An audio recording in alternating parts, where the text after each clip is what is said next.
तरी पण वारी चुकणार नाही हा. म्हणा विठ्ठला विठ्ठला तुझ्या जोडीनं चाललेली ती पावले पाहिली का तुम्ही? म्हणा पाहिली का?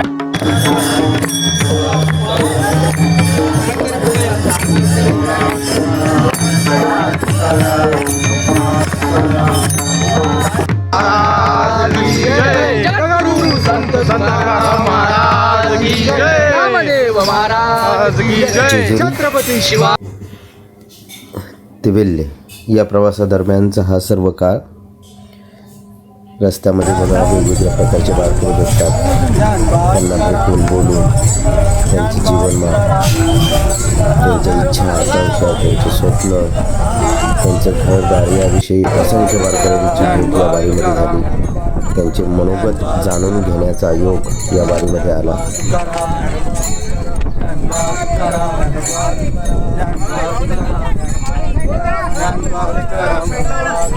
ज्ञानबा तुकाराम, ज्ञानबा तुकाराम, ज्ञानबा तुकाराम, ज्ञानबा. वल्ल्या कोळ्याचं गाव जो म्हणतात ना, तिथे आमचा हा दुपारी विश्राम होता. आजचा मुक्काम सुद्धा इथेच होता. वल्ह्याचा वाल्मिकी झाला ते हे पावनगाव.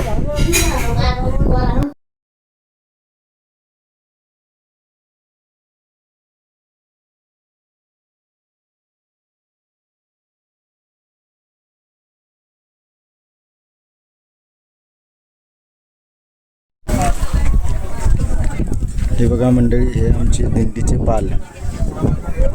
आज मुक्काम वाल्हे येथे वाल्या कोळ्याच्या गावात. स्वयंपाकाची व्यवस्था झाली. ही आमची आजची राहण्याची व्यवस्था. पाल वगैरे टाकलेले आहेत बघा.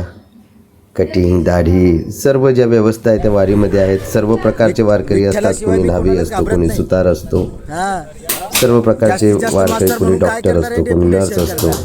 वारीमध्ये कशाचीही कमतरता पडत नाही.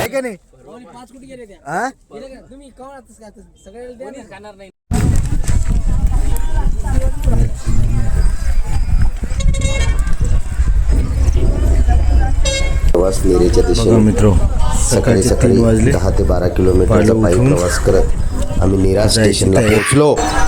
जय हरी माऊली. बघा आमचा प्रवास 3 वाजता सुरू झाला.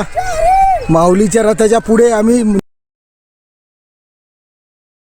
स्टेशनला पोहोचलो. नेरा स्टेशनहून आता आम्हाला फलटणला ट्रेन पकडायची होती. रस्ते मार्ग सर्व बंद होते, त्यामुळं ट्रेनशिवाय पर्याय नव्हता. फलटणला गेल्यावर प्रवीणचे मित्र जे MSCBमध्ये आहेत ते भेटले.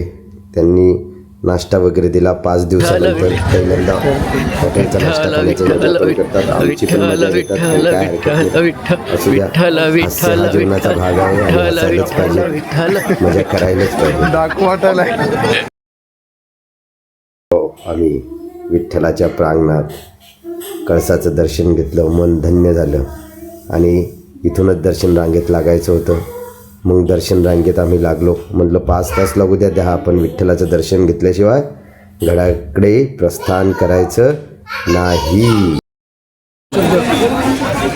वारी हा असा सोहळा आहे, तो सोहळा म्हणजे की परमेश्वराला सुद्धा असं वाटतं की ह्या सोहळ्याला मुक्तो आणि त्याला भेटू शकत नाही तो सोहळा, कारण की हा सोहळा फक्त मृत्यूलोकीच होतो. त्यामुळे वारी ही प्रत्येकाने केलीच पाहिजे. तुम्हाला काय वाटतं हरिभाऊ? हां, तुम्हाला काय वाटतं वारी? वारी म्हटलं म्हणजे हे आपलं एक शुद्धीकरण म्हणू शकतो आपण. विचारांची शुद्धी. अच्छा. वारी म्हणजे काय? स्वतः भेटण्याचा योग. हां, मला वाटतं मी भेटलो स्वतःला. तर मनानं आपण काय आहे, कोण आहे, कसं राहायचं, कसं नाही, जग कसं चालतं हे पाहण्याचं योग म्हणजे वारी. वारी, बरोबर.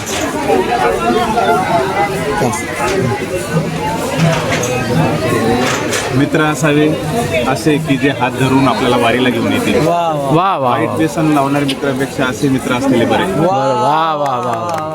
आणि असेच मित्र आम्हाला लाभले की जे वारीला घेऊन आले आणि वारीचा अनुभव काय असतो तो इथं आल्यावर आम्हाला अनुभवायला मिळाला. त्यामुळे माऊली संदीप वारीमध्ये मी जे अनुभवलं म्हणजे इथे सर्वांचा अहंकार जळतो पहिल्यांदा आणि विरक्ती माणसाच्या आयुष्यामध्ये जी विरक्ती आहे ती माणसाची इथे सुरुवात होते. इथे हा जो देव आहे इथे कर्मकांड नाही आहे, हा कष्टकऱ्याचा दिनदुबळ्याचा आणि शेतकऱ्यांचा देव आहे.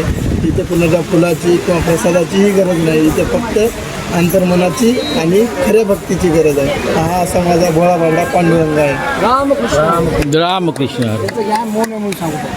आणि हे जे माऊली आहेत यांनी मौनव्रत धारण केलेलं आहे.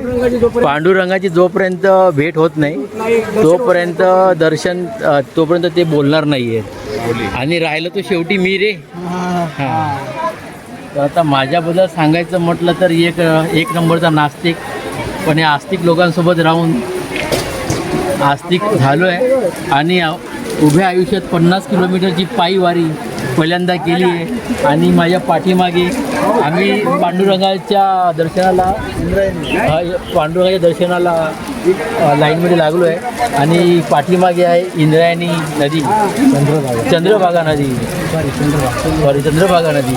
तर बघा पाऊस पण पडतो आहे. दीन दुबळे गरीब शेतकरी बहुजन या सगळ्यांना ज्याची आतुरतेने वाट होती ती होती पावसाची. आणि आज एक आषाढी एकादशी येते आणि त्याच्या शुभपर्व काही थोडे दिवस आहेत कधी पर्वावर त्याच्या पर्वावर पाऊस पडायला सुरुवात झालेली आहे. ते खरंच आनंद, शेतकऱ्यांना सुद्धा आनंद झाला. यस सगळ्या पांडुरंगाने त्याच्या कटेवरचे हात काढून आभाळाला लावले आणि पाऊस पडला. वा वा वा. तरी अशी आमची वारी एकदम मस्त व्हायला निघालेली आहे. रामकृष्ण हरी. हे बघा, हे जो नदीला जो आकार पडलेला आहे ना, हो या नदीच्या प्रवाहाचा चंद्राचा आकार आहे. अच्छा, आणि हे चंद्र ओके. अच्छा,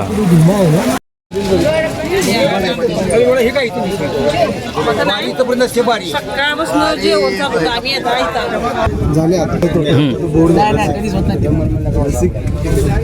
मी कविता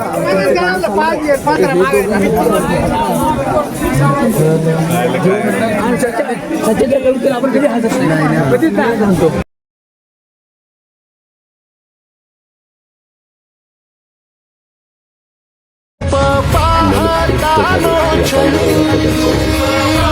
जीवाचा सर्व शिरू गेला.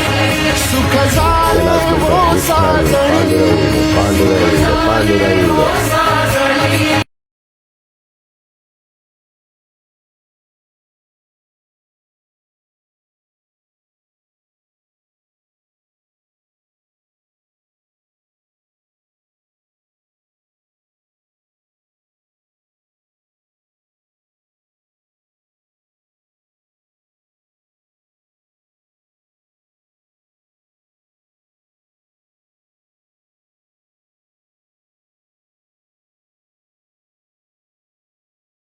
सुंदर ते ध्यान उभे विटेवरी, करकटावरी ठेवून या. तुळशी हार गळा, कासे पितांबर, आवडे निरंतर हेची ध्यान. रामकृष्ण हरी मंडळी, आमचा हा प्रवास सुरू झाला. जेजुरी ते वेल्हे, वेल्हे ते नीरा आणि नीरा ते पंढरपूर. पुंडलिक वरदे हारे विठ्ठल श्री ज्ञानदेव तुकाराम. बघा, शेकडो मैलांची पायपीट, उन्हा पावसाचा खेळ, अश्वांचे विलोभनीय रिंगण, दिंड्यांची चोख शिस्त आणि आम्ही पोहोचलो माऊलीच्या दारात. छान प्रवास झाला. आपल्याला स्वतःच्या अंतरात्म्याकडे दिशेने घेऊन जाणारा हा प्रवास होता. या अथांग प्रवासाची आठवण झाली तरी आज अंगावर काटा येतो. विचार करा, शेकडो किलोमीटर चालताना पायाला फोड आले, थकवा आला, पण मुखातील ज्ञानबा तुकाराम विठ्ठल विठ्ठल नामाचा गजर कधीच थांबला नाही. जिथे कोण कोणाची जात विचारत नाही, धर्म विचारत नाही, फक्त एकमेकांना माऊली म्हणून पाया पडतात. हा जगातील सर्वात मोठा प्रेमाचा आणि समानतेचा सोहळा आहे. जेव्हा दूरवरून पंढरपूरच्या कळसाचे दर्शन होते तेव्हा पाऊले आपोआप हलकी होतात आणि डोळ्यातून आनंदाश्रू वाहू लागतात. कोणी टाळ वाजवत असतं, कुणी एकमेकांच्या चरणी लीन होऊन गळा भेट घेत असतं.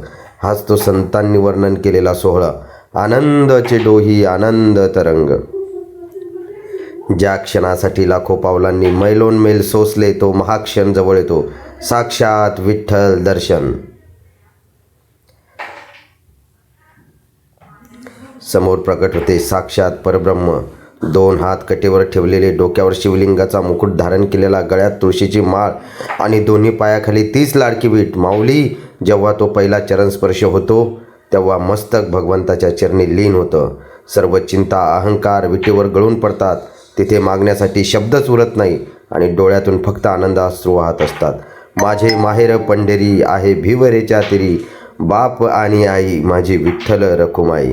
हा वात्सल्याचा महासागर युगानयुगे इथे उभा आहे. मित्रांनो, ही माझी पहिलीच वारी होती, पण या पहिल्याच वारीने मला आयुष्याचे सर्वात मोठे तत्त्वज्ञान शिकवले. वारी आपल्याला शिकवते की संसारात कितीही संकट आले तरी आपल्या नामाचा जप आणि जीवन प्रवास अखंड चालू राहिला पाहिजेत.